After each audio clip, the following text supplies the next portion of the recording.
Depuis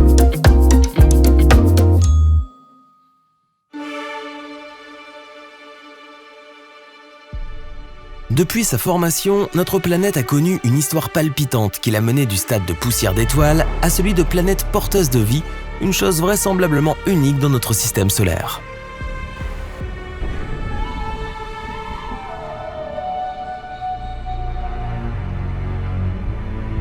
Ce système solaire est apparu il y a près de 5 milliards d'années, quand des poussières et des gaz tourbillonnant autour d'un point central se sont transformés en un corps céleste capable de produire sa propre énergie. Une étoile, notre Soleil.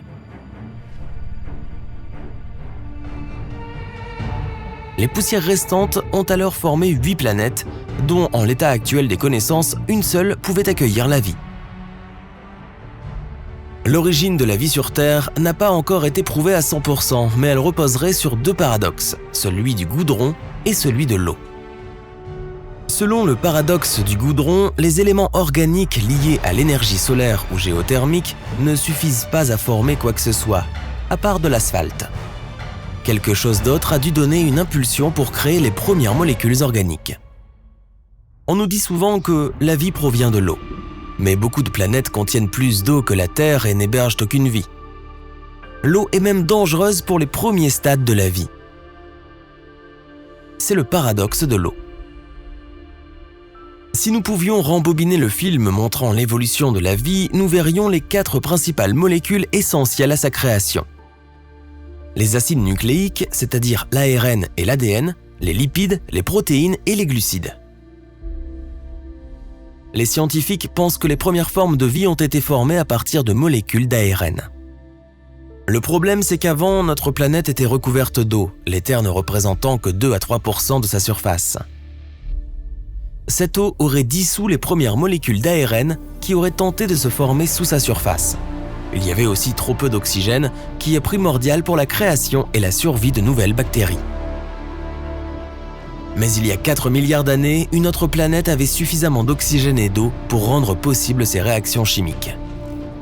Mars. Eh oui, à cette époque, il y avait plus d'oxygène sur Mars que sur la Terre. Et il y avait sûrement aussi de l'eau, qui ne couvrait pas toute sa surface. Ces conditions étaient idéales pour que des brins d'ARN se forment dans les déserts martiens. Mais la planète rouge n'a pas pu maintenir ses premières formes de vie. Les scientifiques pensent que des molécules organiques seraient arrivées sur Terre depuis l'espace après qu'un météore a frappé la surface de Mars. Toute cette eau serait alors devenue un avantage pour que ces molécules martiennes fraîchement arrivées continuent de se développer. Nous avons énormément de chances de vivre sur Terre. C'est même effrayant de regarder à quoi ressemblent les autres planètes et à quel point elles sont souvent hostiles. Prenons Vénus par exemple. Bien qu'elle soit relativement proche de la Terre, les conditions à sa surface sont carrément hostiles. En fait, la planète la plus chaude du système solaire n'est pas Mercure, mais bien Vénus. La température à sa surface peut atteindre 460 degrés Celsius. Assez chaud pour faire fondre du plomb. Et la pression atmosphérique y est 92 fois supérieure à celle de la Terre. Et qu'en est-il de Mercure alors ? C'est la planète la plus proche du Soleil, mais sans atmosphère pour retenir la chaleur, elle subit d'énormes différences thermiques entre le jour et la nuit. La partie qui fait face au Soleil peut atteindre les 430 degrés Celsius, alors que l'autre face peut descendre jusqu'à moins 180 degrés Celsius. Une seule journée sur Mercure équivaut à 58 jours terriens de chaleur torride, suivis de 58 jours de froid glacial. La géante gazeuse Jupiter a été découverte il y a des siècles. D'énormes tempêtes recouvrent sa surface. L'une d'entre elles, cette grosse tache rouge si caractéristique, perdure depuis plus de 340 ans. Et elle est plus grande que la Terre tout entière. La foudre y est 1000 fois plus puissante que celle que nous connaissons. Les principales caractéristiques d'une planète sont déterminées par la distance qui la sépare de son étoile.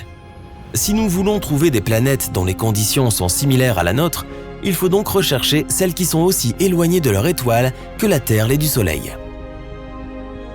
Quand une planète se trouve à une distance optimale de son étoile, on parle de zone habitable. Les planètes s'y trouvant pourraient éventuellement contenir de l'eau liquide. À ce jour, les scientifiques ont découvert une douzaine de planètes candidates dans les régions lointaines de notre galaxie. Examinons l'une d'entre elles, Kepler 186f. C'est la planète connue la plus semblable à la nôtre. Elle est 40% plus grande que la Terre et a une surface rocheuse. Son étoile est un peu différente de notre Soleil. C'est une naine rouge. En termes d'étoiles, ça veut dire qu'elle est relativement petite et froide par rapport à d'autres étoiles plus grandes. Mais les naines rouges peuvent vivre plus longtemps et permettent un meilleur maintien des écosystèmes sur les planètes environnantes.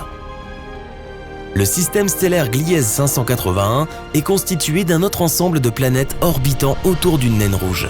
Elle se trouve dans la constellation de la Balance, à 20 années-lumière de notre système solaire.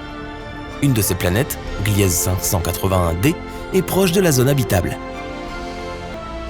Son atmosphère produit un effet de serre qui maintient sa température de surface assez haute pour garder l'eau liquide. Gliese 581d appartient à un groupe de planètes appelé Super-Terre car elle est environ 7 fois plus massive que notre planète. Il est possible qu'elle soit couverte par un grand et profond océan. Qui sait ce qui se cache dans ses profondeurs? Il existe plusieurs milliards d'étoiles semblables au Soleil dans ce vaste univers encore inexploré. La plupart des gens pensent que le cosmos a été créé avec le Big Bang et qu'il continue à s'étendre. D'autres pensent que l'univers n'a pas de frontières, qu'il a toujours existé et qu'il existera pour toujours.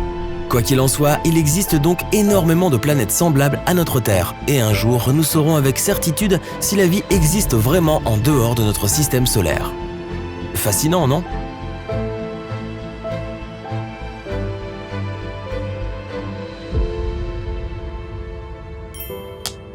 Si tu as appris quelque chose de nouveau aujourd'hui, alors mets un like à cette vidéo et partage-la avec un ami.